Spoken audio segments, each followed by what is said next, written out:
d'âme, c'est d'être ambitieuse.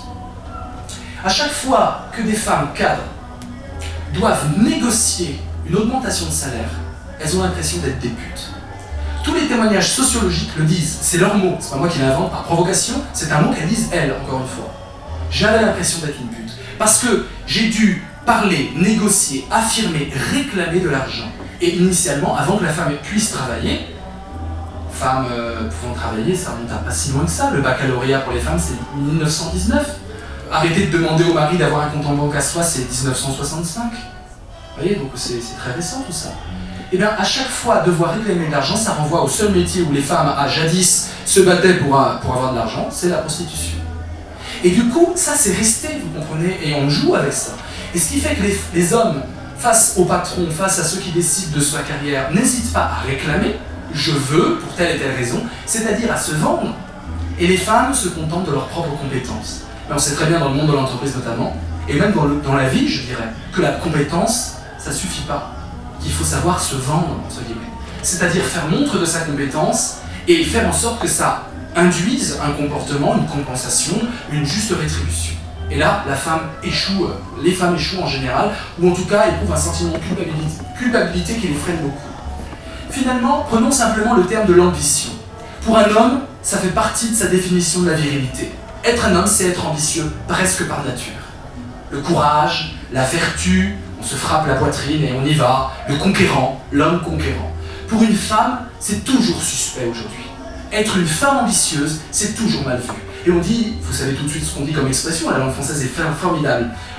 En plus du masculin qui l'emporte toujours sur le féminin, dans cette belle langue, elle a les dents qui rayent le parquet. Très peu, on dit ça très peu de fois pour des hommes. C'est souvent pour des femmes.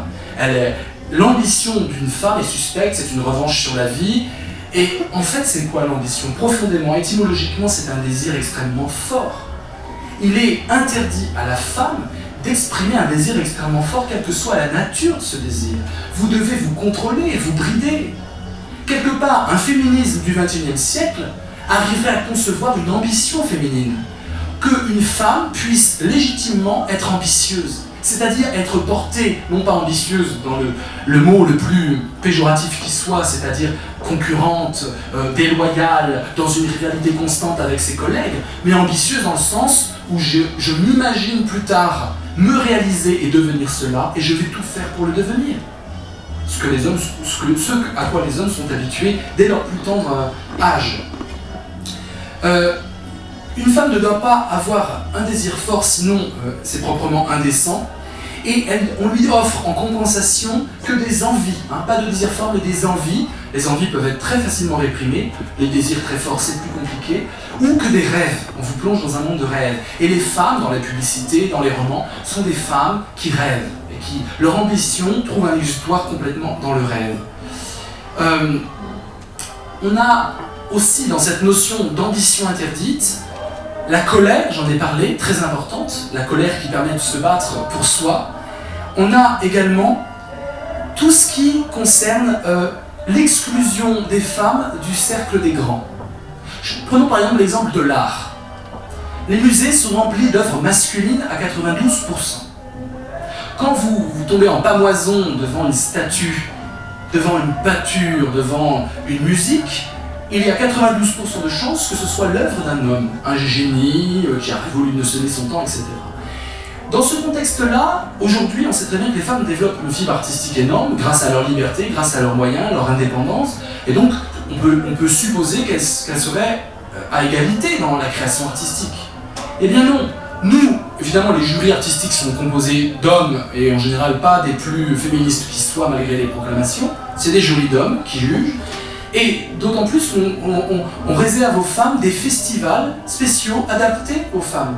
On a le festival, je crois que c'était du film de femmes de Créteil. On a l'exposition Beaubourg en 2009, des peintures de femmes. Voilà, une exposition comme si c'était un cercle à part, petit. On a Camille Claudel, je connais par cœur Camille Claudel, puisque dès qu'on dit femme artiste, on n'a que Camille Claudel, qui heureusement a eu Rodin derrière elle, heureusement, et qui était folle d'ailleurs, donc on voit bien où ça nous mène, etc. Mais très peu d'exemples de femmes aujourd'hui, et très peu d'idées que la femme doit se cantonner à du spécial de l'entre-nous, du féminin. C'est aussi indécent que les collections noires chez certains éditeurs où il faut qu'on soit un auteur noir de peau pour pouvoir écrire cette littérature-là, qui doit évidemment faire référence à l'Afrique, à quelque chose d'exotique, etc. C'est le même genre d'indécence. Cantonner, plutôt que de faire partie d'une concurrence artistique, pourquoi pas une certaine possibilité de se comparer au génie de l'époque, pour une femme qui a un désir fort, non. Cantonner-la pour qu'on l'invisibilise, pour qu'on la stigmatise comme étant femme, donc mineure, toujours. Dans cette idée d'ambition, outre le fait d'être exclu des grands, on a évidemment l'exclusion dans l'entreprise. 10% des femmes dans les conseils d'administration en entreprise. C'est un peu la même proportion, c'est même pire pour les chefs d'État, pourquoi pas de chefs d'État femmes. L'ONU, 191 pays, 11 femmes chefs d'État. On a une exclusion réelle des femmes, certes de dirigeants. L'exemple de France Télévisions est patent, mais je fais un exemple parmi des milliers d'autres.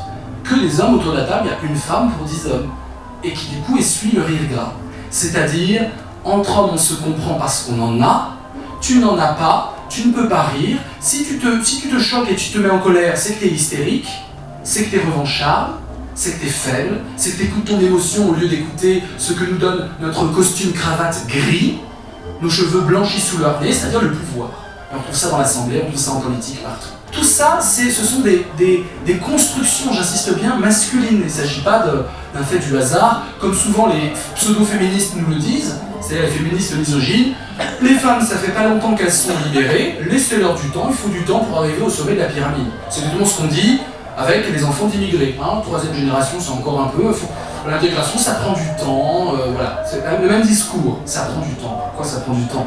Vous êtes né dans un monde où peut-être la plupart d'entre vous étiez libres, par définition, avec le droit de vote. Pourquoi ça devrait prendre du temps? Comme s'il y avait une sorte d'habitus social transmise, de loose sociale, transmise de mère à enfant par la société, qui serait presque, encore une fois, du sort des victimes. Comme si les victimes étaient coupables quelque part.